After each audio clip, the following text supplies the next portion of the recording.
पृथ्वीराज यादव यांनी पत्रकार बैठक घेऊन शिरोळ नगर परिषदेच्या कारभाराचे वाभाडे काढलेत. नगर परिषद प्रशासनाचं शहरातील पाणीपुरवठ्याकडे अक्षम्य दुर्लक्ष झालं असून पाडवा आणि ईद सारख्या सणांच्या काळात सुद्धा पाणीपुरवठा सुरळीत नसल्यानं नागरिक हैराण असून आपण स्वतः टँकरद्वारे पाणीपुरवठा करत असल्याचं यादव यांनी सांगितलं. नगर परिषद प्रशासन अन्य मूलभूत नागरी सुविधा देण्यात अपयशी ठरत असल्याचं सांगत पृथ्वीराज यादव यांनी नगर परिषदेच्या कारभारावर जोरदार टीका केली. थकबाकी नसतानाही कर वसुलीसाठी काढलेल्या नोटीस नागरिकांसाठी डोकेदुखी ठरत असून चुकीच्या पद्धतीनं केलेल्या कर आकारणीचा नागरिकांना त्रास होत असल्याचं यादव यांनी सांगितलं.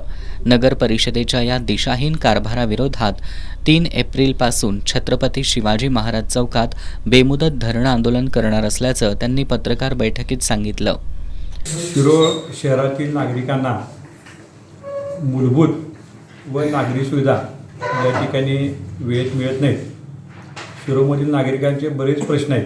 त्याच्यामध्ये मग पाणीपुरवठ्याचा प्रश्न असेल, अशुद्ध पाणीपुरवठा होत असेल, नवीन पाणीपुरवठ्याची योजना असेल, घंटागाड्या असतील, घनकचरा उठाव असेल, आरोग्याचे प्रश्न असतील, आपले नगरपालिकेचे अधिकारी, मुख्याधिकारी किंवा जे खातेप्रमुख आहेत ते सुद्धा या ठिकाणी वेळेवर उपस्थित नसतात.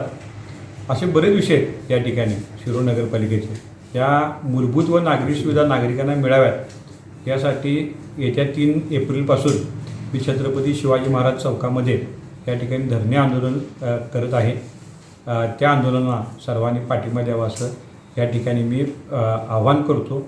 आणि या धरणे आंदोलनाच्या माध्यमातून शिरोळ नागरिकांना जोपर्यंत न्याय मिळत नाही तोपर्यंत माझं हे आंदोलन सुरू राहील असं मी या ठिकाणी जाहीर करतो.